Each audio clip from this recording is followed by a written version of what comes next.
Welcome to the post-game show, everybody. My name's Tom Hartbeck alongside Andrew Marsh. Saints fall in this one 7-3. The D2 guys, they cannot quite handle East Texas Baptist.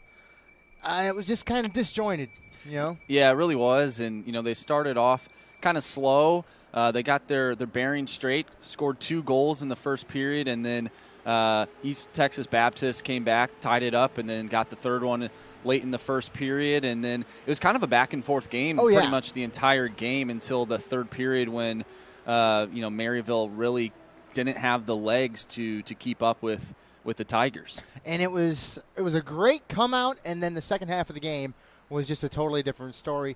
We will take a break and talk to Coach Aaron Romerals, have his thoughts. We'll come back and wrap this one up for you. Stay tuned on the Maryville Saints Hockey Network.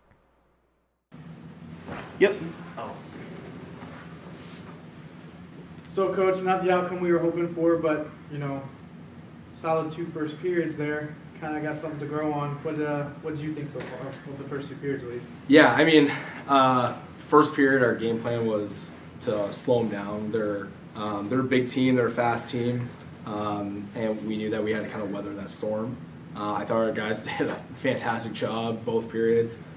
In the third period, it's tough. We have 13 on the bench. You run out of steam, and but overall, I think that those guys battled hard. Yeah, and overall, Coach, you were shorthanded, for the game, only 3 lines. They seemed to handle it pretty well. Do you think that probably had an effect on the game? Yeah, it definitely did.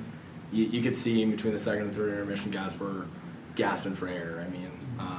It's tough. They figured it out for 2 periods, and they gave me everything they had in the third. I know that they didn't leave anything on that bench, so I know that overall having just 3 lines and 4D was a coaching decision, and I know that it affects them, but it needed to be done, and I thought they came out fantastic, and I couldn't be any more proud of them.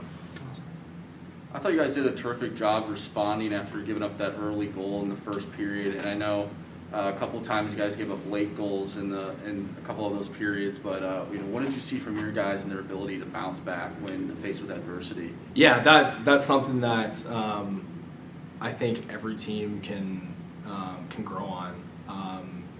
When you get scored on early or late and you get just kicked down and kind of oh they scored, and it's the good teams that can find a way to bounce back. And I think the first 3 or 4 games that we had this season, we didn't really see that. I think guys were trying to feel out college hockey a little bit, but they did a great job just on the bench, positive, hey, not a big deal, let's bounce back, we got this, next shift, and they did that, and we were successful with it. Talking about the positivity, how are you guys looking forward going into tomorrow with this game being as close as it was for so long in the first and second period?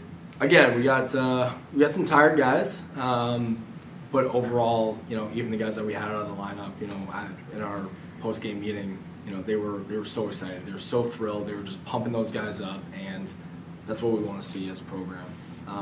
And I know that, hey, it's a quick turnaround, but we have 2 weeks off after that.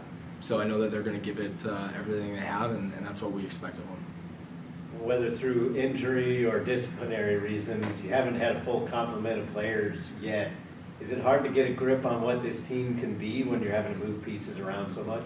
Yeah, it is difficult. I think we saw a glimpse of what this team can do. It was our Saturday game against Lindenwood. Third period we scored a goal and we had them at 4-2, and we were just flying. You could just see the domination of this team, and the growth of this team from year 1 to year 3. And it's tough, the injury bug bites, especially when we haven't played for 10 months. It's tough, but once we get everybody healthy and back, this team is going to surprise a lot of teams out there that think that they can just run over Maryville. It's not going to happen, not here. Awesome. Thanks, Coach. Get them next time, and we'll see you next time we talk to you. All right, we'll see you guys tomorrow. Thank you. Thank you, Coach. Once again, my name's Tom Hartbeck. Andrew Marsh next to me. Andrew, Coach kind of said it. He was proud of the effort they gave. They gave all they had in the third, but it just wasn't enough. This East Texas team, they were big. and they could Yeah. certainly skate, and it just felt like by the third period, Maryville didn't have much left in the tank. Yeah, that was how things went pretty much all night. And those guys, I mean, like you said, they can skate, they can shoot the puck, they can move the puck really well. And when things kind of got chippy in the second period, the intensity ramped up in the second. Physicality really came out. And I think that ultimately did the Saints in because the intensity was so high in that second period, not having all those bodies out there. At the end of the day, they just didn't have the legs to keep going in that third period. And you have a short turnaround. I mean, puck drop 11 o'clock tomorrow. You got to go home, get right to bed, and get right back at it. I mean, the Saints showed they can have a close game tomorrow. It's going to be a dogfight. Pretty good play on words there. Oh, absolutely. But in terms of the way the game has to be played for the Saints to win tomorrow, you've got to be much tougher on the puck. You have to still stay out of the box, even though tonight was a marked improvement on last game. You've really just got to play almost a perfect game right now to get out of this rut that they're in. No, I agree, and I think having those guys coming back, they sat out today, and we talked about it before the game started. It was not the way that, or at least Wednesday night, it was uncharacteristic of the team, and Coach wanted them to kind of sit back and just watch this game and just take it in.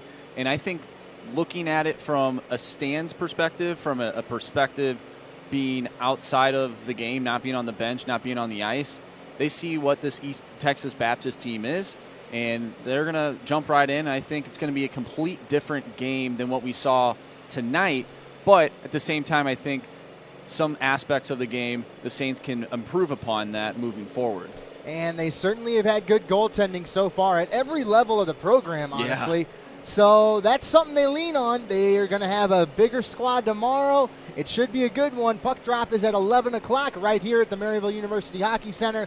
For Todd Panula, Corey Madden, and Andrew Marsh, my name's Tom Hartbeck. Thanks for watching. We will see you tomorrow morning on MSHN.